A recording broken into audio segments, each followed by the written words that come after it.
Kesultanan Raja Wali, siap membangun putra-putri Indonesia menggapai masa depan. Giat belajar, hasilkan karya, bertanggung jawab dan profesional. Siap mengabdi bagi masyarakat, Institut Kesehatan Raja Wali. Assalamualaikum warahmatullahi wabarakatuh. Perkenalkan, saya Fitri Puspitasari, Sarjana Sains Terapan Magister Kesehatan. Saya merupakan dosen tetap Prodi D3 Kebidanan, Fakultas Kebidanan Institut Kesehatan Raja Wali. Riwayat pendidikan saya adalah Diploma 3 Kebidanan, kemudian dilanjutkan lagi dengan Diploma 4 Kebidanan, dan dilanjutkan lagi dengan Magister Kesehatan dengan peminatan kesehatan reproduksi. Video ini saya buat untuk dokumen pernyataan diri dosen dalam unjuk kerja Tridharma Perguruan Tinggi atau disingkat dengan PDD UKT-PT. Izinkan saya memaparkan materi yang saya ajarkan di semester genap tahun akademik 2024-2025 pada semester 1 program studi D3 Kebidanan. Nama mata kuliah adalah Gizi Kesehatan Reproduksi dengan kode mata kuliah 121-121 dengan bobot SKS adalah 3 SKS dengan 2 teori dan 1 praktek. Pada mata kuliah ini, perkuliahan dilaksanakan secara tatap muka di kelas. Mahasiswa dapat mengakses RPS, materi, dan referensi melalui e-learning dengan link rajawali.ac.id. Metode pembelajaran pada mata kuliah ini dengan menggunakan problem-based learning, kemudian analisis kasus, serta discovery learning. Deskripsi pada mata kuliah ini yaitu mahasiswa dapat memahami peran nutrisi dalam pemeliharaan kesehatan ibu dan anak dengan pokok bahasan konsep dasar ilmu gizi, faktor yang mempengaruhi intake nutrisi, perilaku yang berhubungan dengan nutrisi, kebutuhan nutrisi dengan pengelolaan menu. Kegiatan Merdeka Belajar Membangun Desa ditujukan untuk membangun dan mempercepat pembangunan di wilayah pedesaan dengan mengidentifikasi potensi dan menangani masalah. Melalui implementasi soft skill kemitraan, kerjasama tim, lintas disiplin, atau kompetensi, serta kepemimpinan mahasiswa. Identifikasi potensi dan penanganan masalah akan menjadi dasar penyusunan rencana pembangunan jangka menengah desa atau disingkat dengan RPJMDes. Rencana kegiatan pembangunan desa atau RKPDes dan program strategis lainnya di desa bersama dengan dosen pembimbing, pemerintah desa, penggerak swadaya masyarakat atau disingkat dengan PSM. Kader pemberdayaan masyarakat desa atau KPMD, pendamping lokal desa dan unsur masyarakat. Capaian pembelajaran lulusan atau disingkat dengan CPL diantaranya adalah menunjukkan sikap bertanggung jawab atas pekerjaan di bidang keahliannya secara mandiri, menjalankan praktek kebidanan secara profesional sesuai dengan kewenangan berdasarkan kode etik profesi. Untuk CPL pengetahuan, yang pertama menguasai konsep teoritis, anatomi fisiologi, biologi reproduksi, dan perkembangan secara umum. Yang kedua, menguasai konsep teoritis ekologi manusia, psikologi perkembangan, ilmu sosial, antropologi, kesehatan yang berkaitan dengan siklus reproduksi, perempuan secara umum. Yang ketiga adalah menguasai konsep dasar ilmu gizi dalam siklus reproduksi perempuan. Pada CPL keterampilan umum, yang pertama adalah mampu memecahkan masalah dengan sifat dan konteks yang sesuai dengan bidang keahlian, terapannya didasarkan pada pemikiran logis, inovatif, dan bertanggung jawab atas hasilnya secara mandiri. Yang kedua, mampu bekerja sama, berkomunikasi, dan berinovatif dalam pekerjaannya. Pada CPL keterampilan khusus, diantaranya yang pertama adalah mampu melakukan asuhan kebidanan pada masa kehamilan, persalinan normal, pasca persalinan normal, bayi dan balita normal sesuai dengan standar kompetensi bidang vokasi. Yang kedua adalah mampu melakukan promosi KIE pada ibu dan anak serta KB dengan media pembelajaran yang sudah dirancang oleh institusi. Pada mata kuliah ini, CPMK yang pertama adalah mahasiswa mampu menjelaskan konsep dasar gizi. CPNK yang kedua, mahasiswa mampu menjelaskan konsep gizi seimbang, pengukuran dan penyajian makanan.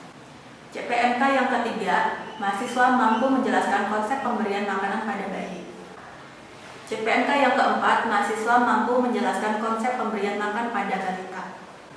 CPNK yang kelima, mahasiswa mampu menjelaskan konsep dan prinsip gizi pada kesehatan remaja. CPNK yang keenam, mahasiswa mampu menjelaskan konsep dan prinsip gizi pada wanita dewasa. CPNK yang ketujuh, mahasiswa mampu menjelaskan konsep dan prinsip gizi pada ibu hamil dan janin. CPNK yang kedelapan, mahasiswa mampu menguraikan konsep dan prinsip gizi pada ibu bersalin. CPNK yang kesembilan, mahasiswa mampu menguraikan konsep dan prinsip tentang gizi pada ibu nifas dan menyusui. CPNK yang 10, mahasiswa mampu menguraikan konsep dan prinsip gizi pada usia lanjut. CPNK yang ke-11, mahasiswa mampu menjelaskan menganalisa masalah gizi kolaborasi dan rujukan. CPNK yang ke-12, mahasiswa mampu mengidentifikasi status gizi yang bermasalah pada ibu hamil. CPNK yang ke-14, mahasiswa mampu mengidentifikasi status gizi pada ibu nifas dan menyusui. Pada mata kuliah ini, penilaian terdiri dari ujian tengah semester sebesar 20%, kemudian ujian akhir semester adalah 20%, kemudian penugasan adalah 35%, kuis 15%, dan soft skill adalah 10%. Berikut akan ditayangkan video pembelajaran dengan mata kuliah gizi dalam kesehatan reproduksi pertemuan 5 dengan topik konsep dan prinsip gizi dalam remaja. Assalamualaikum warahmatullahi wabarakatuh. Waalaikumsalam warahmatullahi wabarakatuh. Ya, selamat siang. Kita pada hari ini bertemu lagi ya di ruangan ini untuk melanjutkan pelajaran tentang mata kuliah gizi dalam kesehatan reproduksi ya, yang dimana kalian itu juga sudah selalu ya mengkonsumsi makanan sehari-hari, tapi di topik kali ini kita akan membahas bagaimana sih pentingnya konsep dan prinsip gizi pada remaja. Oke. Kita masuk ke konsep dan prinsip gizi pada masa remaja. Oke, kalau kita lihat pada layar ya, remaja dan karakteristiknya. Ini remaja merupakan fase peralihan. Jadi peralihan dari masa anak-anak ke masa dewasa ya. Individu dikatakan remaja apabila berada pada rentang usia 10 sampai 19 tahun ya. Dari sini ya kita lihat kalau misalnya masa peralihannya itu usianya mulai dari usia 10 sampai 19 tahun. Oke, di kelas ini Bu tanya untuk usianya sendiri kira-kira pada usia yang keberapa? 18. Oke, nanti kita lihat ya pembagian klasifikasi berdasarkan jenis usianya. Apakah ini masuk ke remaja awal ya, atau remaja tengah dan remaja akhir. Oke, ini lanjutan dari slide sebelumnya ya. Ini tentang remaja laki-laki. Kalau di sini itu kita membahas tentang perubahan seksual primer ya. Yang pertama yaitu adalah mimpi basah ya. Kemudian ada perubahan seksual sekunder seperti pembesaran penis ya, walaupun kalau kalian tidak akan melihat organ reproduksi laki-laki ya, nah itu punya sendiri, sehingga kurang lebihnya inilah perubahan-perubahan yang dialami oleh laki-laki. Kemudian kita lanjutkan dengan remaja perempuan. Nah, remaja perempuan juga ada perubahan seksual primer. Kalau di seksual primer itu akan terjadi menstruasi ya, yang tadi kalian sebutkan pada usia berapa? 15 itu ya, itu terjadilah perubahan seksual primer. Kemudian terjadi juga perubahan seksual sekunder. Seperti apa ya? Kemudian tumbuh bulu-bulu halus di sekitar ketiak dan kemaluan. Ya, kalau ini kan juga mulai ya tumbuh sedikit, tapi juga jangan sampai dicukur ya.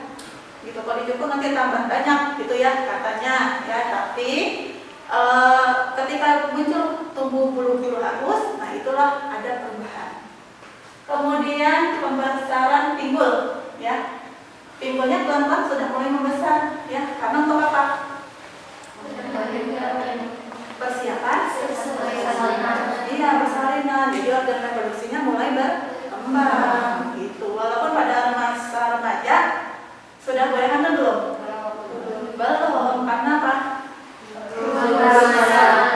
Kenapa belum siap untuk kehamilan?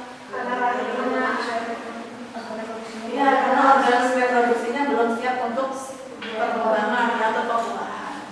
Kemudian pertumbuhan tinggi badan. Kalau sekarang semakin meningkat atau semakin menurun? Meningkat, ya, semakin meningkat sehingga kalau misalnya kita lihat ya, oh dari usia misalnya berapa kemarin 15 tahun, sekarang kalau diukur lagi naik lagi ya, gitu. Nah itu adalah perubahan. Satu lagi kulit rambut mulai berminyak, gitu ya. Nah itu makanya harus menjaga kebersihan diri.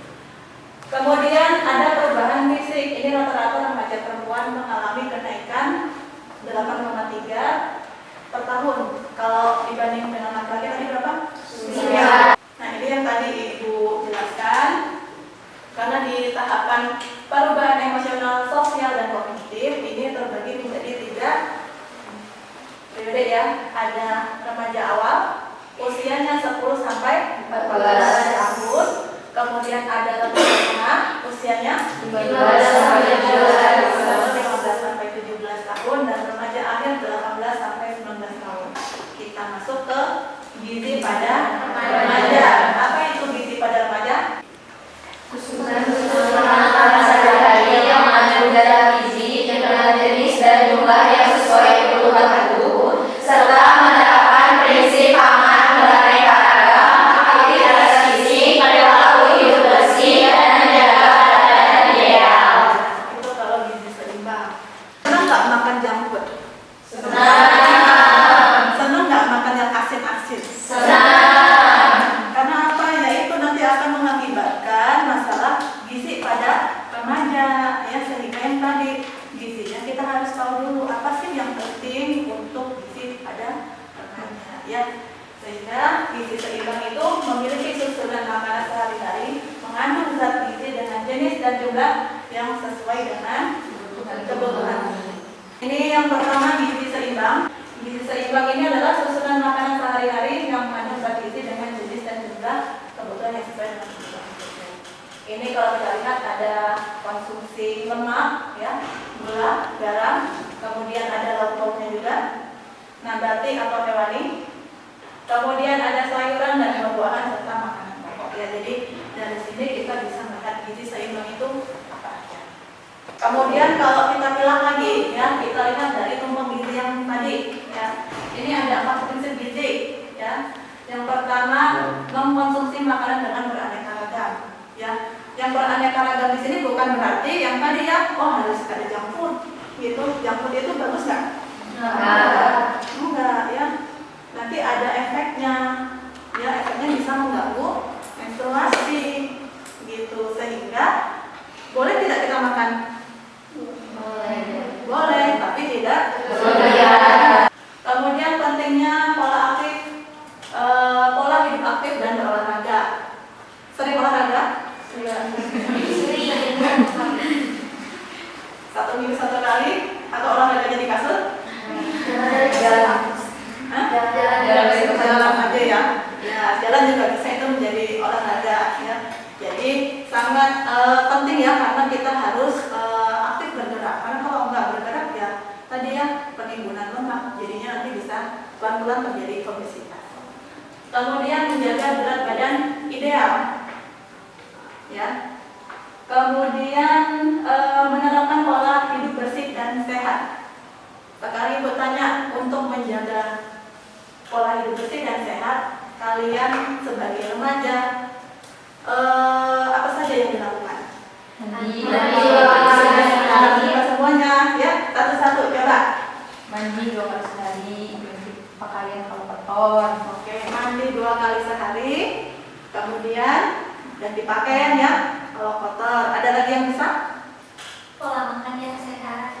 Pola makan yang sehat, ya, yang sehat yang seperti tadi ya. Kemudian ada lagi yang bisa? Pola tidur yang teratur. Oke, pola tidur yang teratur. Kemudian yang selanjutnya ini adalah isi piringku remaja. Ya. Isi piringku adalah pedoman yang dikeluarkan oleh Kementerian Kesehatan untuk membantu individu dalam memberikan gambaran porsi makan yang dibutuhkan, gitu ya. Jadi ini kalau kita lihat dari visual isi piringku, ya, memberikan informasi bahwa porsi makan pokok, ya, sama banyaknya dengan porsi sayuran. Ini kita lihat aja nih, sama kan ya? Makanan pokok sama sayuran sama porsinya. Yang berbeda ini adalah lauk sama buah-buahan. Itu juga harus ada di dalam piring, ya. Bukan masukin semua, ya, bukan dimasukin dalam piring, enggak. Tapi maksudnya itu di dalam apa yang kita makan kurang lebihnya, ya, porsinya kalau antara makanan pokok sama sayur-sayuran itu sama, ya, dan ditambah lauk serta buah. Kemudian kebutuhan gizi remaja, yang pertama ada karbohidrat, ya, jadi sumber energi utama sehingga remaja mampu menjalani aktivitas. Kira-kira karbohidrat dapatnya dari mana? Nasi,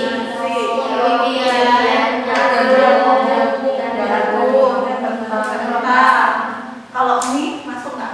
Masuk. Enak nggak? Enak. Sering nggak? Sering. Iya, tapi itu jelek, ya. Jadi harus dikurangi. Boleh makan boleh, tapi dikurangi, ya. Tapi nanti kita batasi berapa sih jumlah karbohidrat yang harus kita konsumsi. Kemudian lemak berperan dalam pertumbuhan dan perkembangan baik secara biologis, ya, ini untuk keberlangsungan siklus menstruasi, ya, dan kembangan sel sperma. Kemudian yang ketiga, protein dibutuhkan untuk menjaga massa otot tubuh dan mendukung pertumbuhan cepat di periode remaja. Kalau protein dapatnya dari mana? Ayam, telur, apalagi? Keju masuk? Masuk. Apalagi ada nggak? Susu. Iya. Ya, itu bisa mendukung untuk pertumbuhan kita, ya. Kita, ya, kalian, ya, terutama pada anak-anak. Oke, lanjut yang keempat adalah serat. Serat dibutuhkan untuk menjaga fungsi pencernaan agar normal dan mencegah munculnya obesitas. Ya, kalau misalnya mengkonsumsi sayuran, senang atau tidak? Senang. Ada yang tidak suka? Ada. Tapi ketika kita tidak mengkonsumsi serat, efeknya apa?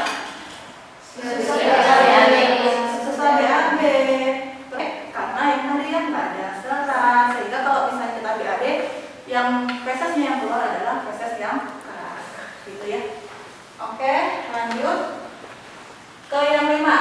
Yang kelima ini adalah kalsium pada masa remaja, berperan penting dalam pertumbuhan dan perkembangan fisik serta kompeten untuk membentuk kepadatan tulang, ya. Makanya tadi dipenuhi juga di protein, ya, kan ada susu juga, sehingga itu bisa dibantu. Kemudian yang keenam, asupan besi yang sesuai juga berperan untuk membentuk simpanan besi sehingga anemia dapat dicegah. Ya. Kemudian juga ada asam folat, ya, yang berperan dalam sintesis protein serta vitamin D. Oke, kita lanjut lagi, ya.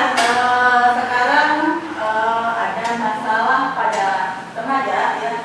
Masalahnya itu adalah obesitas. Kalau di sini Ibu lihat tidak ada yang obesitas, ya. Masing semuanya, sehingga untuk masalah pada remaja ini, ya, kayaknya tidak terjadi pada kelas ini, gitu, ya. Oke, Ibu bahas sedikit, ya. Ini remaja yang mengalami obesitas akan berisiko mengalami yang pertama penyakit degeneratif di usia tua. Ya, jadi resikonya bukan pada saat sekarang usia remaja, tapi nanti ketika sudah tua, ya, seperti diabetes mellitus, ya, tipe 2. Kemudian ada juga hipertensi, ya, atau penyakit jantung dan lain-lain, ya. Jadi ini bisa menimbulkan resiko penyakit. Kemudian juga ada gangguan fungsi reproduksi seperti siklus menstruasi, ya, yang sering juga disebut PCOS, ya. Kemudian yang ketiga yang mungkin sering dialami ini adalah permasalahan kulit, yaitu jerawat, ya. Kemudian gangguan psikologi seperti depresi, gangguan makan, sulit tidur. Nah, ini kemungkinan yang dialami ketika mengalami gangguan obesitas, ya. Oke, kita lanjutkan. masalah gizi pada remaja atau body image ya. Nah, ini kita bisa lihat dari 5 aspek dalam pengukuran ya body image, yaitu bisa diartikan ya evaluasi dari penampilan. Bagaimana penampilan kalian? Berisi kah? Atau kurus nggak? Kurus. Kurang gizi? Enggak ya, enggak kurang gizi. Ya, nanti kita bahas lagi. Kemudian yang ketiga ada kepuasan terhadap bagian tubuh ya. Yang keempat kecemasan menjadi gemuk ya. Ada nggak yang cemas jadi gemuk? Ada. Ada. Jadi gimana? Nggak makan? Tetap makan banyak. Tetap makan banyak? Tapi takut gemuk. Gimana itu? Karena kebanyakan gini, remaja itu takut makan, ya takut nanti jadi gemuk gitu. Jadi dibatasin ya diet, tapi dietnya nggak tahu dietnya sehat atau tidak. Ya, kemudian pengkategorian ukuran tubuh ya. Dan yang keenam adalah sebagai contoh ya ini seorang remaja menganggap dirinya selalu overweight ya, selalu gemuk ya, sehingga yang tadi ya mengurangi makanan gitu. Kemudian dilanjutkan lagi ya, ini ada faktor penyebabnya dari body image yang negatif ya, dari faktor internal. Kalau dari faktor internal itu perasaan tidak puas. Kemudian yang kedua adalah faktor eksternal, yaitu pengaruh lingkungan sosial langsung maupun lewat media. Itu juga bisa menjadi pengaruh. Kemudian cara yang dapat dilakukan untuk membangun body image, apa caranya? Olahraga, istirahat yang cukup, pola makan seimbang, iya itu untuk membangun supaya body image kita terbentuk. Kalau misalnya makannya banyak tapi tidurnya kurang, tetap terganggu ya, karena akan ada masalah pada gizi. Oke, kita lanjutkan ya. Ini tentang masalah gizi berikutnya, yaitu masalah gizi tentang cake. Ya, cake itu adalah kurang energi kronis. Ya, pengertiannya itu kurang energi kronik pada remaja putri merupakan kondisi yang terjadi karena asupan energi protein yang kurang dalam jangka waktu yang lama atau kronis. Biasanya kita melakukan pengukurannya itu lewat pengukuran gula ya. Nah, ini bisa menjadi penyebabnya, yaitu adalah frekuensi, jumlah, dan keragaman makanan yang kurang. Ya, itu bisa menjadi penyebab. Kemudian juga kurangnya asupan zat gizi yang makro seperti protein. Itu juga bisa membantu dari peningkatannya. Kemudian body image yang salah. Ya. Kemudian ini pencegahannya. Ya, pencegahannya dengan mengkonsumsi makanan yang seimbang ya, bisa dari tepat jumlahnya, kemudian juga tepat frekuensi serta beragam ya, jadi banyak macam yang bisa dikonsumsi. Kemudian mengutamakan asupan protein sumber hewani seperti daging ya, daging ayam ya, sapi, telur, ikan, itu bisa memperbaiki supaya tidak terjadi. Oke, ini lanjut ke ringkasan pembelajaran. Dari sini kita lihat ya, gizi seimbang esensial ya.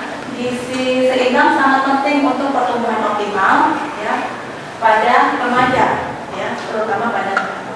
Kemudian perilaku sehat lingkungan ya, ini memiliki dampak yang positif ya terhadap si remaja, karena dengan mengetahui gizi-gizi yang dibutuhkan kita bisa memperbaiki ya dari masalah kesehatan.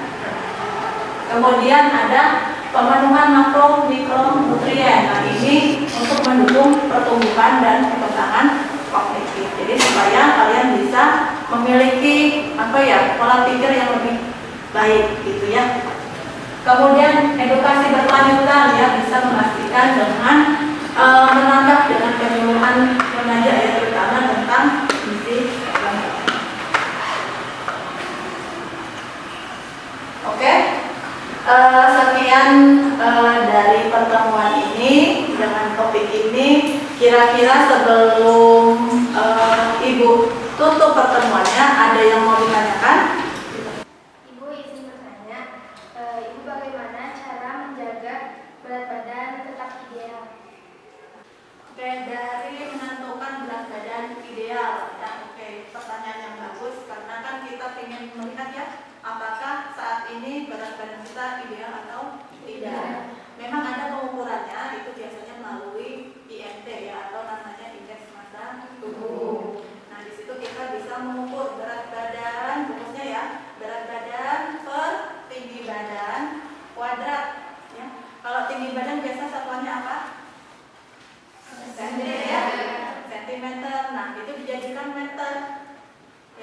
sehingga kita harus membaginya dibagi ke atas ya. Kalau misalnya kalian masih ingat yang pelajaran SMA ya mungkin ya, nah itu kan ada kilometer, mikrometer. Nah ini kita bagi ke atas berarti dibagi, kalau ke bawah berarti dikali. Nah ini dibagi 100 ya. Oke, ada yang bisa mau bantu ibu untuk membuat contohnya di depan supaya bisa menghitung semuanya? Boleh, silakan. Oke, kita coba perhitungan untuk contoh ya, menghitung berat badan ideal. Tadi rumusnya adalah IMT dan IMT sama dengan IMT, I sama M sama T. Ya, I M sama T sama dengan berat badan PD per PD kuadrat. Kuadratnya di sini 2 ya, 2 ya. Contohnya sama dengan lagi BB nya berapa? Dapat dari rata-rata di sini 50. Oke, 50 per tinggi badannya berapa? 157. Oke, 157. Berarti kalau dikuadratkan 50 sama dengan 50 per sebelah sini. 50 per 157 dikali 1,57 ya. Ini jadinya 1,57 dikali 1,57 sama dengan oke, jadi berapa? 1,57 kali 1,57 2,46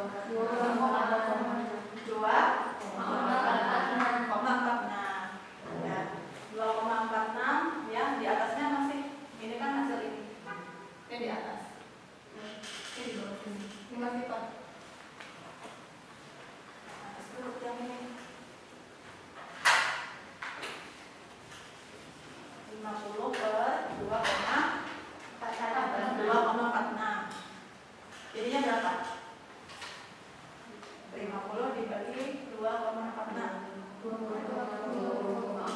ya, 20,4. Artinya masih dalam kategori ideal ya. Nanti kalau misalnya bagaimana sih Bu kok bisa menentukan idealnya dari mana dengan perhitungan ini, kemudian kita lihat ya dari tabel, misalnya dari referensi Kemenkes atau WHO. Silakan boleh dulu.